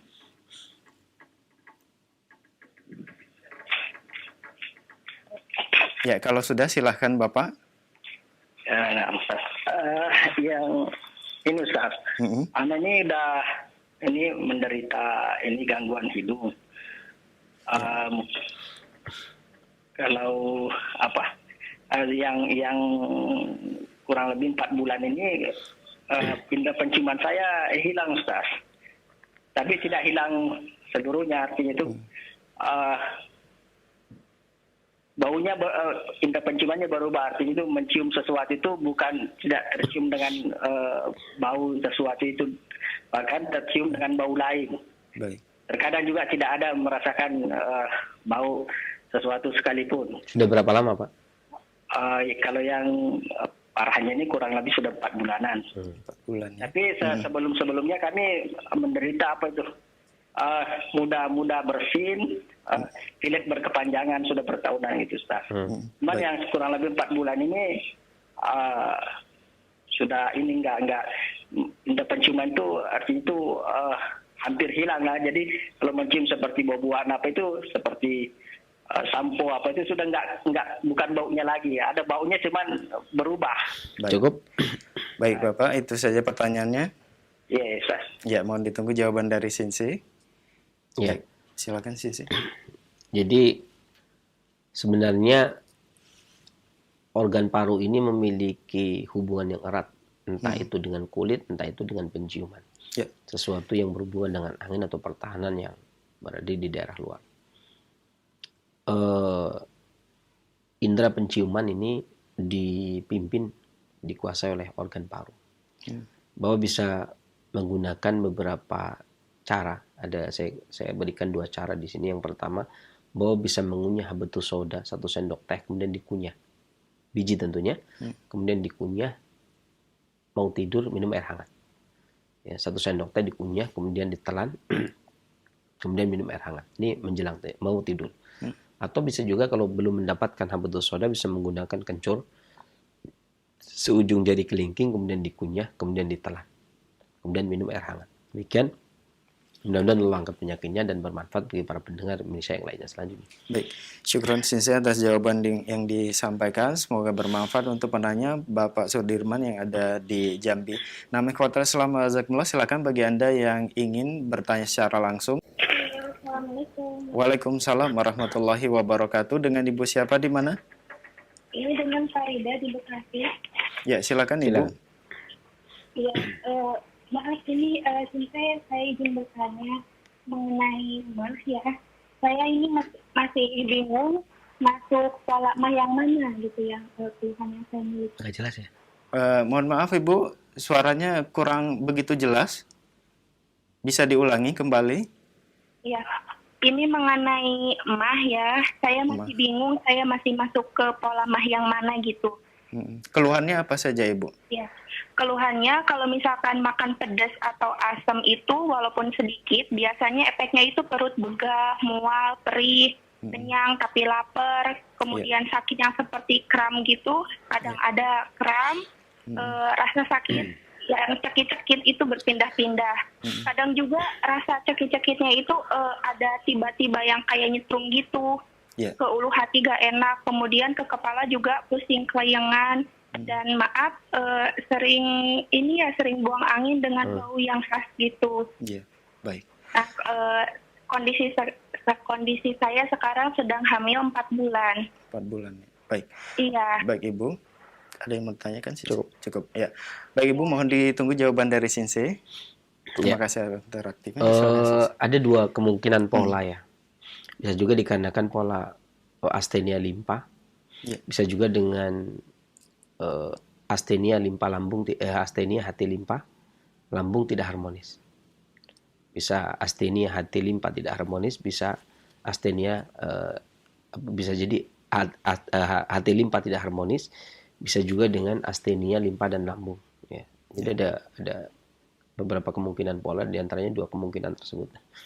Tapi yang jelas tipenya tipe astenia, tipe lemah. Karena biasanya kalau seseorang itu tidak tahan asam, ini fungsi hati berlebih namanya. Ya, atau astenia fungsi hati, angin hati berlebih. Kalau dia nggak tahan terhadap pedas, kalau dia tidak tahan terhadap pedas, itu kemungkinan besar ya sindromnya panas berlebih, entah itu dari jantung, entah itu lambung, entah itu limpa, atau entah itu hati. Jadi kalau tipenya seperti Ibu katakan tadi dan jenis suaranya seperti Ibu katakan, ya Ibu sampaikan tadi, ini ya masuk kategori astenia. Dan untuk orang yang lagi hamil, untuk tadi nggak ngomong yang ngidam apa enggak ya, mual muntah apa enggak. Nah, jadi yang paling praktis untuk orang ibu hamil yang punya gejala gangguan perut gitu, itu Ibu bisa menggunakan seujung jari kelingking jahe ditambah dengan 1 jari kunyit, kemudian diparut, diseduh, kemudian diminum. Ya, ini kalau ada mual ya. Kalau ada mual, maksudnya ngidam. Kalau ada ngidamnya boleh dikasih sedikit aja jahe untuk ngilangin ngidamnya, ngilangin mualnya. Tapi kalau tidak ada, maka nggak ada masalah. Ibu kunyit saja sudah cukup. Pakai kunyit. Kalau tidak ada bisa pakai temu kunci, 1 jari telunjuk. Kemudian direbus pakai air sampai mendidih, kecilkan apinya. Pakai air 1 gelas sampai mendidih, kecilkan apinya kurang lebih sekitar 10 sampai 15 menit lah, api kecil. Kemudian baru diminum sedikit demi sedikit seperti minum teh. Jadi enggak seperti minum teh, sedikit demi sedikit agar kemudian perut itu terbiasa. Dan lakukan setelah makan, sehabis makan. Ini bisa digunakan 1 kali sehari. Ini kalau tidak ada ngidam, itu bisa digunakan, bisa pakai kunyit, bisa pakai temu kunci. Karena saya rasa dua-duanya juga mudah. Nah, cuman yang jadi masalah karena kunyit itu kan ada sedikit orang yang kurang cocok pada kunyit ibu hamil kan, aromanya dan sebagainya, maka bisa pakai temu kunci. Ya, demikian mudah-mudahan Allah angkat penyakitnya dan bermanfaat bagi para pendengar Indonesia yang lainnya selanjutnya. Baik, jazakallah khairan Sinse atas jawaban yang disampaikan. Semoga bermanfaat untuk Ibu Farida yang berada di Bekasi yang telah bertanya. Nah, ikhwatal Assalamualaikum, masih kami buka kesempatan bagi Anda yang ingin bertanya secara langsung. Assalamualaikum warahmatullahi wabarakatuh. Waalaikumsalam warahmatullahi wabarakatuh. Dengan Bapak siapa di mana? Saya dengan Glenn di Jakarta. Pak Glenn di Jakarta, silakan. Iya, saya mau tanya mengenai untuk kayak herbal untuk bintitan ya. Anak saya ini sering sekali mengalami bintitan. Jadi saya ini sampai sekarang nih kalau pakai obat tetes nih udah semakin kayaknya takut. Jadinya kok kayaknya makin lama gitu loh Ustaz bintitannya. Ya, jadi itu usia berapa Pak anaknya? usia 8 8 tahun. Itu masih sampai sekarang Bapak sakit nih? Iya, sekarang ini justru sedang bintitan dan ya kayak hampir seperti bisul gitu ya Ustaz. Jadi ya. Ya, keluhan yang dirasakan anaknya apa aja, Pak? Nyut-nyutan. Nyut-nyutan ya? Itu nyut-nyutan dia itu. Baik. Itu. Sakit itu aja. Baik, mohon ditunggu jawaban dari Sensei, Bapak. Iya, syukur Ya. jazakallahu Ya, khairan. Ya. Jadi ya keren keren. Jadi satu lagi dari penanya pertama sama ini pertanyaan ketiga, saya ingin memberikan masukan ya bahwasanya tidak semua yang jadi pembicara dan pendamping ya yang ada di Roja lah pokoknya ya. Yang berdua atau bertiga atau berempat atau satu sendiri itu nggak semuanya ustadz dia gitu ya. Benar. Ya, jadi jangan sampai kemudian beliau juga dipanggil ustadz, saya juga dipanggil ustadz, ini ustadz semua jadinya ya. Di Roja nggak ada yang biasa ya, semuanya ustadz gitu. Jadi ada juga di Roja yang bagian kayak kami gitu ya, bagian yang bukan ustadz, artinya bagian beliau, bagian yang bukan ustadz. Ini artinya walaupun ini megang satu acara, ya, ini acara kan satu, tapi baik yang bicara kami berdua ini nggak ada yang ustadz. Kami berdua ini nggak ada yang ustadz. Atau antum ustadz? Bukan juga. Jadi makanya tadi kalau beliau bukan ustadz ya, kemudian beliau juga ngomong bukan ya, jadi jelas tuh. Saya juga nggak ngomong saya ustadz. Jadi kalau dialamatkan ke kalimat ustadz ini kemana ya nih gitu kan? Kalau salah satu di antara kami ada yang ustadz itu nggak apa-apa ya. Tapi yang penting itu ya. Jadi jangan sampai nanti kadang-kadang salah panggil itu bukan kami tidak menerima panggilan, kayaknya keberatan itu ya. Berat banget nama ustadz itu. Nanti kalau ustadz itu ya seperti tadi ya Ustadz Ahmad Zainuddin, masya Allah gitu. Jadi kalau itu ustadz itu guru-guru kita, ya guru-guru kami gitu ya ustadz itu.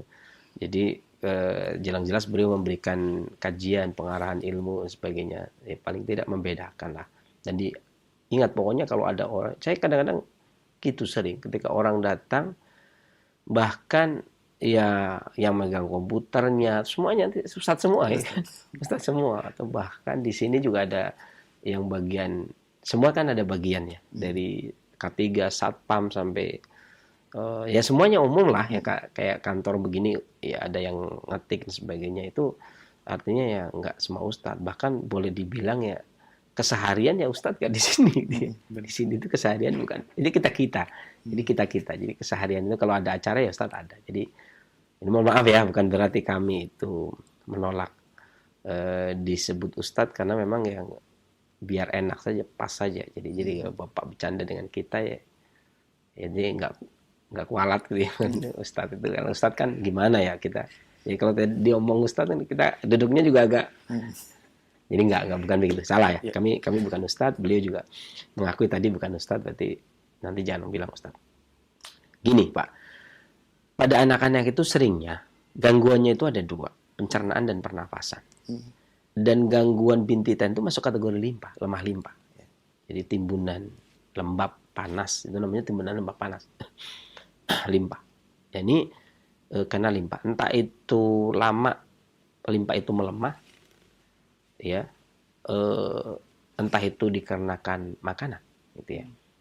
Pemicunya itu bisa jadi seperti itu. Nah, hampir semua organ, entah itu panca indera, entah itu apa, itu semua punya hubungan erat dengan organ. Contohnya mata tadi. Kalau kelopak mata bagian bawah, ginjal punya tanggung jawab. Kelopak mata bagian atas, limpa punya tanggung jawab. Kemudian mata secara umum tanggung jawabnya jantung, karena dia jasusnya. Apa ya? Mata-mata. Jadi mau ngomong mata-mata nggak enak. Kayaknya jasus mata-mata. Ya mata. Jadi mata itu mata-matanya jantung. Ya, dia melihat, kemudian dilaporkan. Makanya ada orang bilang dari mata turun ke kalbu gitu ya. Ada yang menerjemahkan hati, dari mata turun ke hati. Jadi ya itu tadi, dia jasusnya, dia melihat kemudian dia disampaikan. Kadang-kadang dia melihat masya Allah gitu ya. Jadi menambahkan keimanan, atau makanya orang yang mau nikah pun suruh nador gitu ya. Sehingga menimbulkan rasa cinta gitu kan di dada gitu ya. Itu jadi mata itu dikuasai oleh jantung secara umum, secara umum oleh kalbu. Kan dulu di kolbu terjemahkan kalbu kalau dulu ya. Di secara kalbu. Artinya dia juga punya hubungan dengan hati. Ya ini secara yang menguasai yang hitam itu ya hati. Tetapi yang bagian tengah yang kecil itu urusannya ginjal. Tetapi yang putih juga paru. Kalau merah berarti paru nih menyerang hati dan angin nih keserang paru, menyerang paru dan hati. Jadi semua punya hubungan. Ada tanda. Ketika organ ini, jadi dari mata kita juga bisa mengetahui, oh bintitan nih, limpa masalah gitu ya. Dan saya paling suka kalau sebenarnya kan obatnya ketika bintitan nyeri itu berarti ada stagnasi panas lembab di situ ya.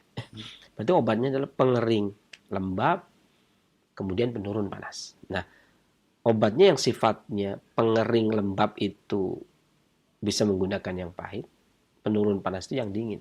Maka saya suka menggunakan temulawak. Ya. Kunyit boleh sebenarnya, kunyit juga boleh. Tapi umbinya, temulawak juga boleh, tapi bebas. Bisa rimpang, bisa umbi. Jadi temulawak seujung jari kelingkingnya anak, ya. Kemudian direbus dengan setengah gelas air sampai mendidih. Kemudian saring minum, boleh ditambah dengan madu. Ya, ini bisa dilakukan setiap habis makan, pagi dan sore. Mudah-mudahan Allah angkat penyakitnya dan bermanfaat bagi para pendengar saya yang lainnya. Selanjutnya. Baik, jazakallah khairan Sensei atas jawaban yang disampaikan. Semoga bermanfaat untuk penanya Pak Glenn yang berada di Jakarta. Baik, untuk pertanyaan selanjutnya kita coba angkat dari pesan singkat yang sudah masuk banyak sekali di kesempatan pagi menjelang siang ini. Dari Umu Fikri di Semarang. Assalamualaikum warahmatullahi wabarakatuh, Sensei. Sensei, suami saya usia 53 tahun, mempunyai darah tinggi, dan pertanyaannya sampai kapan racikan tersebut boleh diminum, Sensei? Syukron. Ya. Sebenarnya gini. Ya. Kalau ini tergantung ya. Ada beberapa sudut pandang yang memandang racikan. Kalau racikan itu digunakan resep bebas, artinya bukan seseorang yang diperiksa, setelah periksa kemudian ngasih resep. Biasanya kalau orang periksa kemudian ngasih resep itu bisa digunakan selama 3 bulan. Ya. Tetapi kalau dia resep bebas itu ada 2 pendapat. Ada yang mengatakan 7 hari. Tapi kalau versinya satu sisi, versi kalau nggak keliru itu ada orang dari Keraton Surakarta itu yang menulis buku itu kalau resep bebas ya, artinya dia menulis resep kemudian digunakan itu 14 hari, 2 minggu. Jadi ada yang berpendapat 1 minggu, ada yang berpendapat 2 minggu. Resep itu digunakan selama 1 minggu, kemudian diamkan, naik lagi atau tidak gitu ya. Kalau sudah nggak naik, kemudian pas naik lagi kemudian dikonsumsi lagi 1 minggu lagi, misalkan begitu.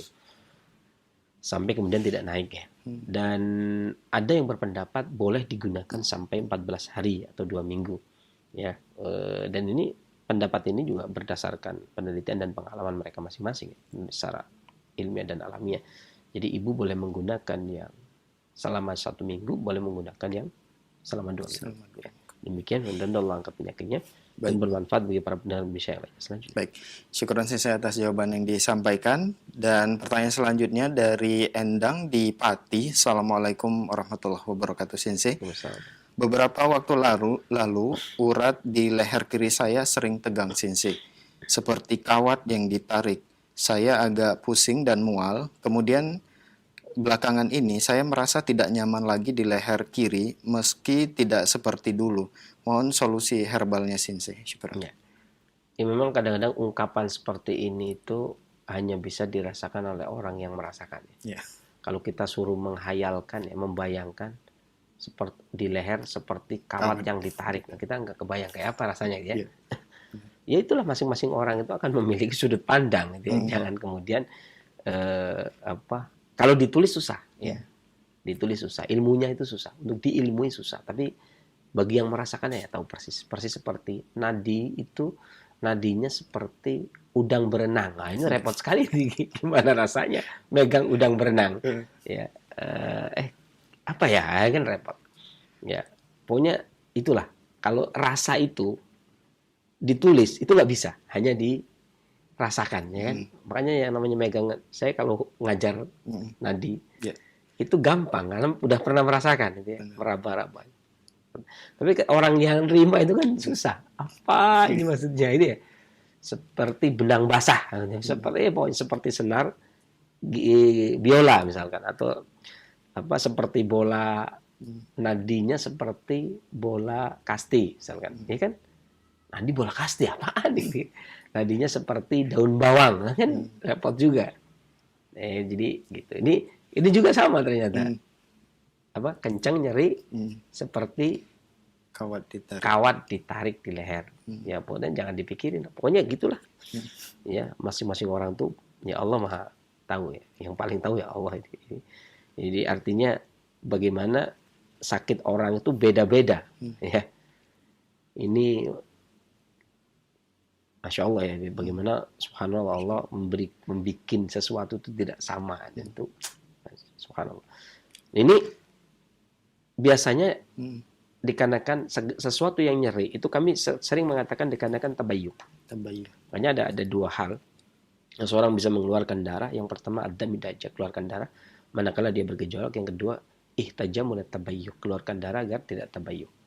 Nah, salah satu tabayyuk adalah biasanya gangguannya adalah nyeri seperti yang Ibu sampaikan tadi. Itu bisa dihijamah, dibekam, itu efektif. Atau bisa juga menggunakan, ini kalau ahli bekam dia bekam, kalau ahli terapi pijit maka dia akan dipijit gitu ya. Tapi kalau yang herbal maka diberikan herbal. Dan biasanya Ibu bisa menggunakan salah satu di antara, Ibu bisa pilih boleh kunyit, boleh temulawak. Kalau temulawak Ibu bisa menggunakan satu ibu jari. Ini karena temanya kunyit ya. Jadi saya tadi nggak ngomong kunyit, ngomongnya temulawak karena agar ada pilihan. Ya, Ibu bisa menggunakan resep ini tadi yang kita sampaikan. Karena habatus sauda dengan kunyit juga bisa untuk resep Ibu tadi. Ya. Tapi Ibu ada pilihan maksudnya ketika saya mengatakan ini itu ada pilihan. Bisa kunyit, bisa temulawak. Saya nggak kasihnya temulawak. Itu berarti ada pilihan karena kunyit tadi sudah disampaikan di muka, ya kan? Ibu bisa menggunakan satu ibu jari temulawak, kemudian diiris, direbus pakai air sampai mendidih. Ya, sekitar 1,5 gelas. Kecilkan apinya, biarkan 10 menit. Kemudian diminum. Lakukan pagi dan sore, ya. Dan yang paling perhatian adalah hampir semua penyakit itu perhatikan. Himyahnya apa? Pantangnya apa? Ya. Saya kalau makan ini kok tegang, ya itu yang hindari. Jangan tegang pun dimakan terus, nanti kawatnya semakin banyak gitu ya. Gitu ya Bu ya. Mudah-mudahan mengangkat penyakitnya dan bermanfaat bagi para pendengar Indonesia yang lainnya. Selanjutnya. Baik. Jazakallah khairan Sinsi atas jawaban yang disampaikan, dan pertanyaan selanjutnya dari Umunaya di Semarang. Assalamualaikum Sinsi. Sinsi minum rebusan kunyit dan jintan hitam atau habatus sauda yang tadi disebutkan. Kalau untuk pencegahan sebaiknya diminum berapa hari sekali Sinsi? Syukuran. Ya. Sebenarnya pencegahan kenapa ini? Memang biasanya darah tinggi mencegah darah tinggi. Ya. Kalau yang namanya sebenarnya kalau nggak sakit ya nggak minum. Nggak diminum. Kalau nggak sakit nggak diminum. Tapi kalau memang sudah biasa darah tinggi, mencegah agar tidak naik. Ya. Ya, ayo boleh seminggu 2 kali setiap mau tidur. Saya khawatir kalau misalnya saya udah sembuh dari darah tinggi, tapi saya menjaga agar tidak naik lagi. Benar. Ya, itu bisa. Ya, seminggu 2 kali juga bisa. Paling gampang seminggu 2 kali. Gimana ya? Kalau seminggu 2 kali sering lupa. Senin dan Kamis itu gampang, nggak lupa. Gitu. Yang paling nggak lupa itu kalau seminggu 2 kali itu paling gampang adalah Senin dan Kamis. Kalau Sabtu dan Ahad, kau deketan, terlalu dekat. Kalau Jumat kadang-kadang lupa. Karena hari Jumat biasanya ya banyak kesibukan jadi lupa. Apalagi kalau ini orang mana? Semarang. Orang Semarang. Kalau orang Semarang kayaknya Jumat ingat juga sih. Tapi Senin Kamis tuh enak. Kalau kami orang Pemalang, Pekalongan, hari Jumat itu hari libur. Jadi kalau disuruh buat tanda apa ya lupa. Karena hari berbahagia, hari libur. Ya, kerja-kerja juga orang tukang batik itu libur Jumat. Kalau enak kan paling enggak ini tiap Kamis dan tiap Senin. Jumat. Bukan mewajibkan ya. Ya. Itu kan paling enak gitu ya. Nanti dikira mewajibkan. Demikian mudah-mudahan bermanfaat juga buat yang lainnya selanjutnya. Baik, jazakallah khairan Sinsi atas jawabannya, dan pertanyaan selanjutnya dari pendengar kita tidak menyebutkan namanya. Assalamualaikum warahmatullahi wabarakatuh Sinsi. Waalaikumsalam warahmatullahi wabarakatuh. Sinsi, saya mempunyai keluhan, kadang-kadang irama detak jantung saya tidak beraturan. Apakah solusinya Sinsi dari hal ini? Syukur. Ya. Ya sebenarnya gini, tidak menyebutkan nama itu baik. Pertama ya, tidak menyebutkan nama baik. Karena nanti dikira kalau ada nama disebutkan nanti dikira kita coba japu gitu ya, kita mantrain biar sembuh, itu enggak juga sih. Tapi kalau perkenalan juga baik gitu ya. Artinya memperkenalkan diri juga baik, karena toh sakit itu suatu yang umum, bukan aib kok. Ya ketika menyebutkan diri pun juga nggak ada masalah. Ya. Tidak pun ya nggak masalah kalau khawatir sesuatu ya. Ya memang, tapi ingat pokoknya siapapun yang nanya tentang penyakit baik itu tetap bukan berarti nanti kalau selesai itu habis itu kita bakari kemenyan tuh enggak. Naudzubillah, enggak begitu ya. Jadi enggak seperti itu insyaallah. Pokoknya dijamin enggak seperti itulah ya. Gangguan jantung. Ini ada beberapa pola sih, sangat banyak sekali pola gangguan jantung. Dan seringnya kalau detak itu secara umum gangguan seorang yang jantungnya gampang berdetak itu ya, itu gangguan secara khusus memang gangguan jantung. Ya. Ini ada beberapa resep ya kalau keluhan yang seperti itu. Ada yang dikatakan jantung mengipas, ada yang mengatakan jantung koroner, ada yang mengatakan hanya jantung berdebar saja. Ini ya tergantung. Ada beberapa resep. Ini saya masih ingat dulu ada beberapa resep yang ditulis tahun berapa ya? 1800 berapa itu. Itu yang kemudian dipertahankan, terakhir itu resep itu digunakan tahun 1973. Ini resep ini nih yang mau saya sampaikan. Itu bisa menggunakan temu hitam 1 ibu jari. Temu hitam 1 ibu jari, kemudian ditambah dengan kunyit 1 ibu jari. Ini modifikasi tahun 2020 gitu ya. Jadi resep itu ada, semua resep ada sejarah tahunnya ya, keluarnya resep itu. Kemudian 1 ibu jari temu putih, 1 ibu jari kunyit, 1 ibu jari temu hitam, 1 ibu jari temu putih. Ya. Ini bisa direbus dengan 2 gelas air sampai mendidih. 2 gelas air rebus sampai mendidih. Setelah itu saring bagi 2, minum pagi dan sore. Nah, ini boleh ditambah dengan madu. Dan juga bisa juga menggunakan resep yang tadi. Ini kunyit dengan habatus sauda, karena habatus sauda juga menguatkan jantung. Kunyit juga menguatkan jantung. Ya.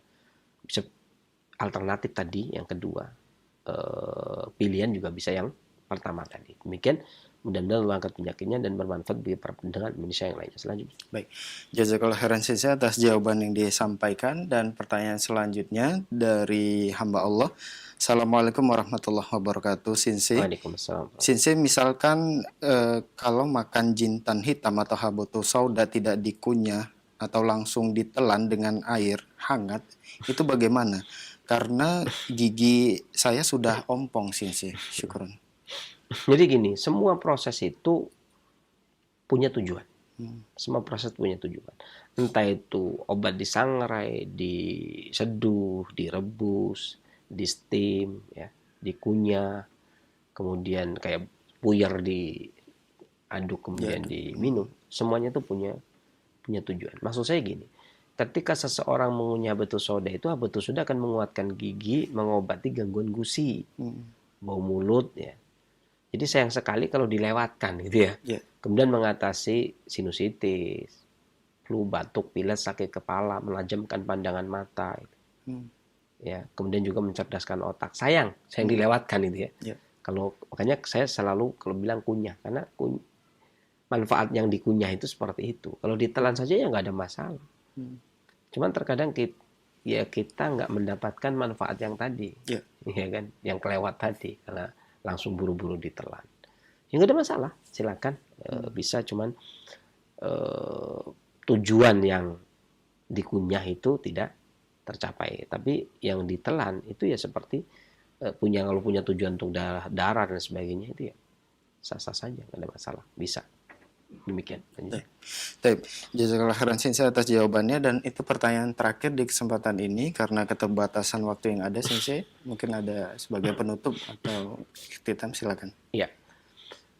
Penting saya tekankan di sini bahwasanya seorang pasien, seorang yang sedang menderita sakit, hendaklah mengingat bagaimana Allah Subhanahu wa taala itu memberikan kepada kita nikmat yang sangat besar. Dari dilahirkannya kita ke dunia ini sudah diberi nikmat lengkap sempurna dengan indera, perasaan sebagainya, kemudian mendapatkan rizki kasih sayang dari orang tua dan lingkungan sekitar. Kemudian kita diberikan kenikmatan, memandang, mendengar dan seterusnya, ya, merasakan. Ya. Kemudian juga kita diberikan kenikmatan yang tentunya tidak bisa dihitung, makanan, minuman setiap hari, rizki yang Allah berikan kepada kita. Ini kalau boleh dibilang itu nikmat yang tidak terukur dan tidak terbatas, ya, yang sangat luar biasa sekali. Kemudian suatu ketika Allah menguji kita dengan memberikan sedikit rasa sakit. Maka kalau secara hitung orang yang bisnis, itu hitungan matematika, itu sebenarnya rahmat Allah itu lebih luas daripada ujian yang kita terima. Kalau kemudian sakit kita membuat kita mengeluh, tentunya ini tidak fair. Tidak fair. Kenapa saya tidak bilang tidak fair?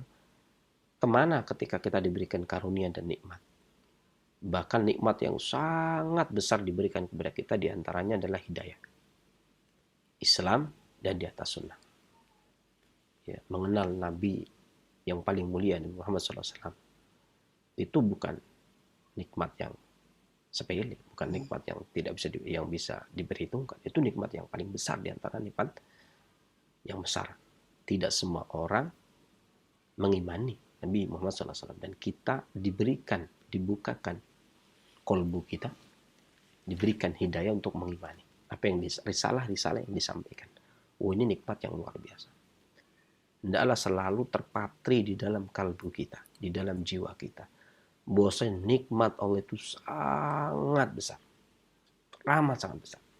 Sekiranya kita diuji dengan sedikit ketakutan, sedikit kelaparan, sedikit sakit, ya, jangan kemudian membuat diri kita hanyut ke dalam penderitaan yang seakan-akan tidak mendapatkan karunia Allah.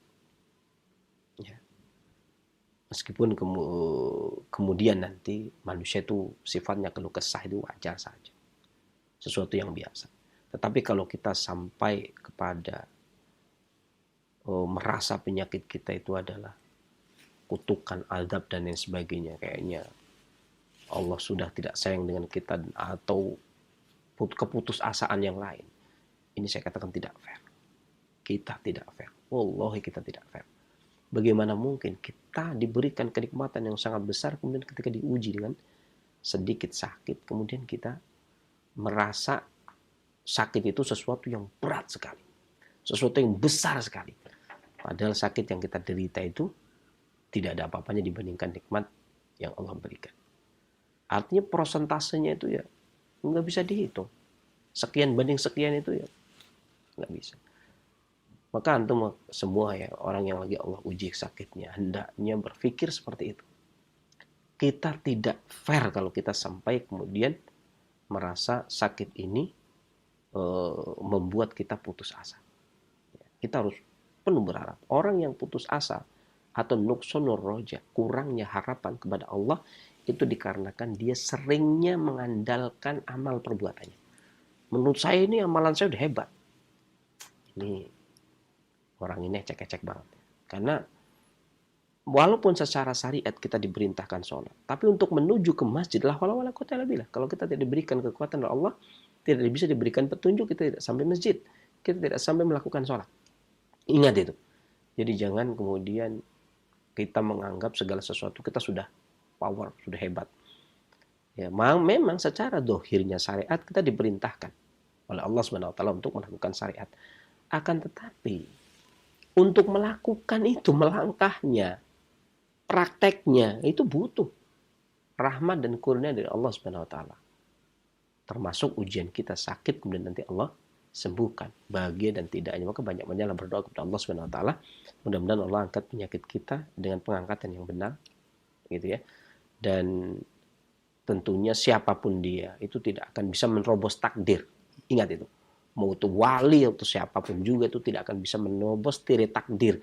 Kalau Allah sudah memberikan kehendak A ya A, B ya B, dan itu tidak bisa ditolerir. Artinya tidak bisa kemudian Allah itu zat yang tidak bisa diintervensi. Ya. Wah, saya akan protes, nggak akan bisa. Itu sudah ketetapan yang sudah Allah tetapkan. Maka banyak-banyaklah berdoa kepada Allah Subhanahu wa taala dan syukuri karunia yang Allah berikan. Mudah-mudahan Allah akan tambah karunia yang telah Allah berikan selama ini. Mudah-mudahan Allah akan tambah dengan rasa syukur kita. Itu janji Allah. Ya, lain syakartum wa lazidanakum wa lain kafartum inna adzabi lasyadid. Itu janji Allah. Kalau kita bersyukur akan ditambah. Itu ingat ya. Demikian yang bisa saya sampaikan. Tentunya segala macam kesembuhan dari Allah Subhanahu wa taala, maka memohon ampunlah dan memohon kesembuhan itu dari Allah Subhanahu wa taala. Dari saya cukupkan sekian, waktu sudah habis dan mudah-mudahan bermanfaat. Saya akhiri dari saya bila taufiq wal hidayah walhamdulillah rabbil alamin. Wassalamualaikum warahmatullahi wabarakatuh.